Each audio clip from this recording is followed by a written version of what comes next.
soit une demi-sphère homogène de masse m et de rayon r. Donc l'objectif, c'est de déterminer son centre d'inertie. Donc premièrement, cette demi-sphère a un axe de symétrie. On va dire que OZ est un axe de révolution. Axe de révolution. Puisque c'est une pièce de révolution, donc axe de révolution, donc axe de symétrie, implique que G appartient à cet axe. Cela implique que XG égale à YG égale à 0. Donc on va chercher une seule composante, la composante Z. Donc, à partir de la formule OG est égal à 1 sur M, l'intégrale sur S de OP dm. C'est une équation vectorielle, je vais la projeter sur l'axe Z pour déterminer directement l'expression de ZG. Cela implique que ZG est égal à OG scalaire Z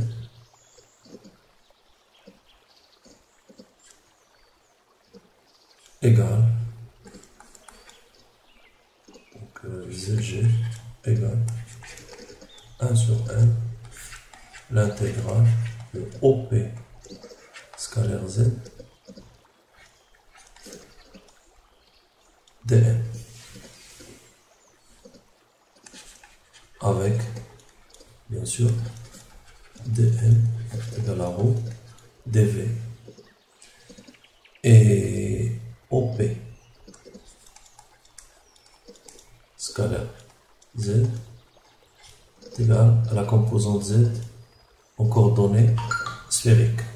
Donc Z, il faut l'exprimer en fonction des variables polaires. Alors, voici l'élément dv en coordonnées sphériques. Donc la composante OP, la composante Z, c'est-à-dire ici c'est ZP, donc ça c'est Z, suivant Z, qui est égal à OP scalaire Z, donc je peux la déterminer en fonction de phi et du rayon R. Donc ça sera égal ici à R cos phi.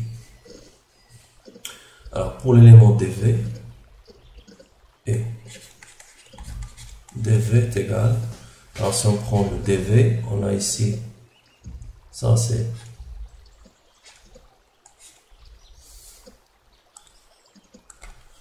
alors dv est égal à la longueur fois la largeur fois la hauteur. Donc la longueur ici, la voilà, ça c'est la longueur. Donc, je vais prendre une autre colonne, ça c'est la longueur. Donc la longueur ici est égale en fonction de d2 phi, et de r, donc c'est r d phi. Donc c'est r longueur. La largeur,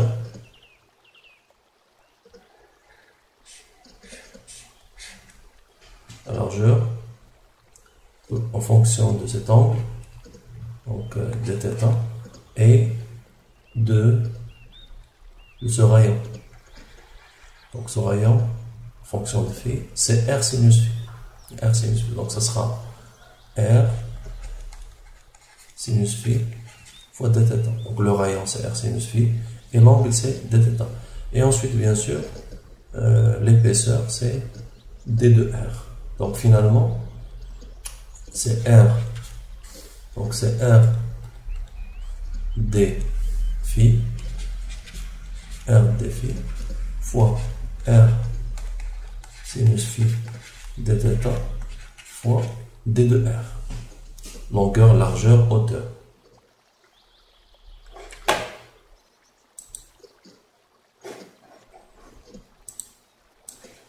Donc dv est égal r carré d de R, sinus phi, d phi, dθ. Donc je reprends la formule. Alors, Zg est égal à 1 sur m, l'intégrale OP scalaire Z fois dm est égal à 1 sur m, l'intégrale sur S. On a dit que OP scalaire Z, c'est la variable Z, c'est R cos phi fois dm, c'est-à-dire ρ fois dv, donc R carré, d de R, sinus phi, d phi, dθ. Alors, puisque les variables sont indépendantes, donc je peux écrire que Zg est égal à 1 sur m, l'intégrale de donc R à la puissance 3 d de R, l'intégrale de sinus phi cos phi d phi, l'intégrale de dθ. Pour les bords, pour générer une demi-sphère, il faut que phi varie de 0 jusqu'à pi sur 2. Donc de 0 jusqu'à pi sur 2. Et en même temps, il faut que θ varie de 0 jusqu'à donc un tour complet, jusqu'à 2π. Donc demi-tour jusqu'à 2π. Et le rayon, bien sûr, doit varier de 0 jusqu'au rayon maximal de la sphère. Donc de 0 jusqu'à R. Alors là, je peux mettre maintenant les bornes. On dit que de 0 jusqu'à R, de 0 jusqu'à pi sur 2, et de 0 jusqu'à 2π. Zg est égal à 1 sur m. Voilà, j'ai oublié de mettre ρ. C'est pas 1 sur m, ce sera ρ sur m. ρ sur m. ρ sur m. ρ sur m. ρ sur m. Donc, R à la puissance 4 sur 4 directement. Et pour θ, ce sera directement 2π. Il me reste le terme sinus. Ah, donc c'est l'intégrale de 0 jusqu'à pi sur 2.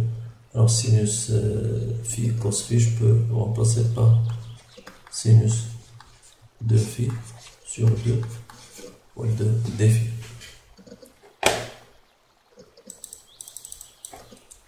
Égal. Donc ρ sur m, ce sera 1 sur v, R4 fois pi sur 2 fois 1 demi, ou plutôt 1 quart cosinus, moins cosinus de phi de 0 jusqu'à pi sur 2. Donc la primitive de sinus de phi, c'est moins cos de phi sur 2. Avec le 2, ça devient 6 sur 4. Égal. Le volume de la sphère, c'est 4 sur 3 pi R à la puissance 3. Le tout sur 2, c'est la moitié de la sphère. On a ici un 2. Avec le R à la puissance 4 fois pi sur 2. Avec le 1 quart. Et enfin, je remplace donc cos, bien moins cos pi, ce sera moins 1, donc plus 1, moins cos 0, plus 1, ça sera 2. Donc après, je peux simplifier tout ça. Alors, Zg est égal, donc là je peux simplifier, là j'aurai 2, fois 2 c'est 4, avec le 4 ça va se simplifier, donc je simplifie 4, et 2, et 2. Je simplifie pi, je peux simplifier le R à la puissance 3, je vais mettre le 3 dans le numérateur, donc ça sera 3R sur sur 8. 3R sur 8. Autre méthode, on peut parcourir toute la demi-sphère en empilant des disques de rayon RZ variable et d'épaisseur D2Z. Donc on peut écrire que OG est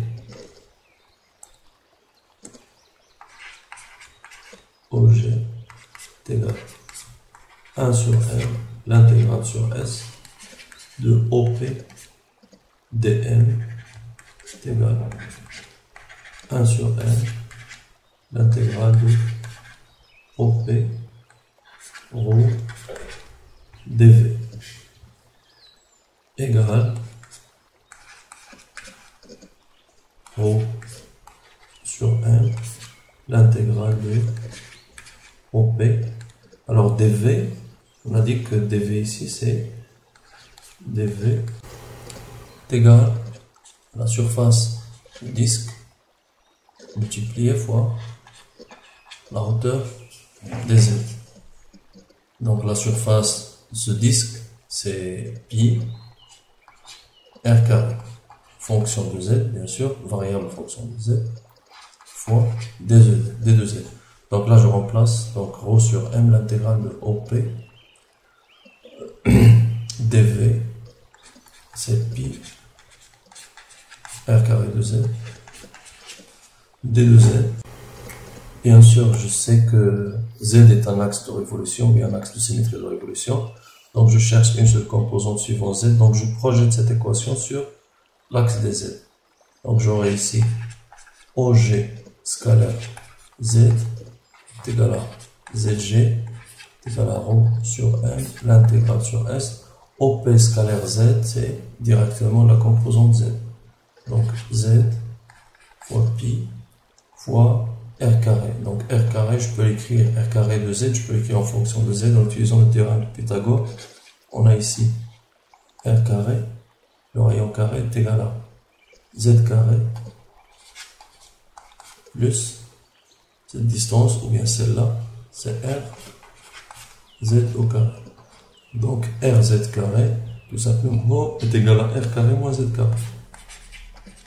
R carré moins Z carré d2Z. Donc on a une intégrale simple bien sûr, égale donc ZG, alors ZG égale rho sur M c'est 1 sur V, l'intégrale de 0 jusqu'à R, Z varie de 0 jusqu'à la valeur maximale, donc c'est le rayon R.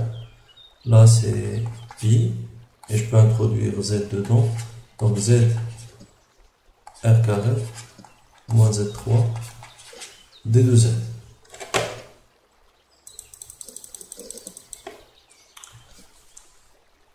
Égale, donc pour le volume c'est 2 tiers pi r à la puissance 3, je peux faire sortir pi, et en même temps je vais écrire directement la primitive, donc ça sera r carré constant, donc z carré sur 2 moins z4 sur 4, de 0 jusqu'à r, égale, je peux simplifier pi, donc j'aurai ici 3 sur 2R3, et là je remplace par R, donc ça sera R4 sur 2 moins R4 sur 4 égale